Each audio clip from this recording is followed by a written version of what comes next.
गा परे सा नि रे गा परे सा नि प सा। आप सबको मेरा नमस्कार and hi all of you. आज मैं दुख का अनुभव और सुख का अनुभव कैसे होता है उसके बारे में थोड़ा चर्चा करना चाहूँगा। आदमी सुखी और दुखी के अनुभव से किस तरह से जाता है। तो जब आदमी को कोई खुशखबरी मिलती है या किसी कारणवश वो जब बहुत खुशी महसूस करता है तो उसके मन में एक खुशी का अनुभव होता है और वो खुशी फील करता है। तो मन की जो खुशी है और चित्त जो है, जो हम खुद हैं, वो एक साथ होने की वजह से वो सुख की अनुभूति हमें होती है। उसी तरह से दुख भी, जब कोई दुखी घटना हो जाती है हमारे जीवन में तो पहले वो मन को दुखी करती है और फिर मन के दुखी होने के कारण और चित्त को लगता है कि वो खुद भी दुखी हो चुका है, क्योंकि वो मन और चित्त एक साथ अपने आप को एक ही समझते हैं। वो होते हैं दो पर सोचते हैं वो एक ही है, फिर वो दुख को अनुभव करता है। तो मैं ये नहीं कहूँगा कि सुख या दुख होता नहीं है, दोनों होते हैं, पर सुख की अनुभूति भी मन को होती है और दुख की अनुभूति भी मन को होती है, आपको नहीं होती है। अब मैं कहूँगा आपको नहीं होती, ये किस तरह से सोचना चाहिए। ये ऐसे मान लो जैसे आप कहते हो कि ये मेरा हाथ है, उसी तरह से आप कहते हो कि ये मेरा मन है। तो आप अगर आंखें बंद कर लो और ठीक से ध्यान दो तो मन आपको क्लियरली दिखेगा कि अलग है और आप मन से अलग हो। तो हो गए दो। तो जब सुख आए और अगर आपने ध्यान दिया तो ये पाओगे कि सुख मन में आया, दुख आए तो दुख मन में आया। ये तभी संभव हो सकता है जब आप उस वक्त, उस समय ये देख सको कि मन में क्या क्रिया हो रही है। पर ये तो बात आप क्लियरली खुद ही अनुभव कर सकते हो कि मन पे ही दुख और सुख का खेल हो रहा है, आपके चित्त पे नहीं। ये तो चित्त जुड़ जाता है, ऐसा लगता है जुड़ गया है और हम सोचते हैं कि हम दुखी हो गए, हम सुखी हो गए। पर सोच के देखना, मन आपका है, आप मन नहीं हो।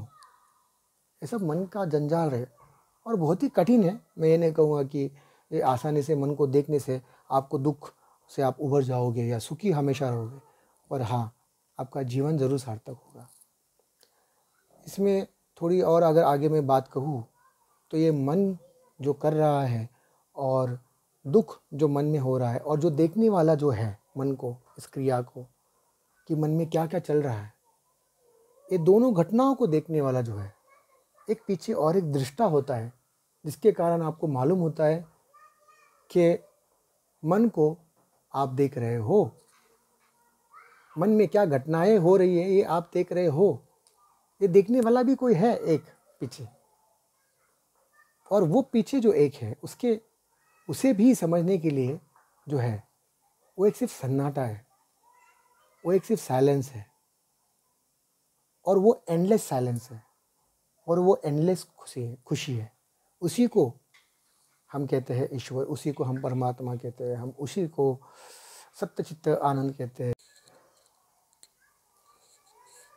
तो मन जो है ये सारा कारण है सुख और दुख का, पर ये एक्चुअली में समझना और उसको दूर से देखना ये थोड़ा मुश्किल जाएगा। इसके लिए कुछ प्रैक्टिस है, टेक्निक्स है जो करने से हो सकता है, इम्प्रूवमेंट हो सकता है आपके खुद के दृष्टिकोण में। बट एक बात तो आप डेफिनेटली कर सकते हैं, आप सिर्फ आँख बंद करके देख लीजिए और आपको समझ में आएगा कि आपका मन में कितने विचार घूम रहे हैं। तो जिस तरह से जो विचार घूम रहे हैं उस तरह से आपका रिएक्शन होता है। तो मन अगर सुखी है तो आपका रिएक्शन सुख वाला होता है, मन दुखी है तो दुख वाला होता है। पर क्या मन ने हमको कंट्रोल करना चाहिए या मन हमारा है, ये आप निश्चय कीजिए, ये आपके ऊपर है। तो ये सारी बातें आशा करता हूँ कि आपको समझ में आई हो और कुछ काम आई हो, अगर आप थोड़ा सा अपने आप को मन से दूर रखकर मन को देखने की क्षमता बढ़ाएगी, यकीन मानिएगा कि जीवन बहुत परिवर्तन हो जाएगा और बहुत सार्थक हो जाएगा।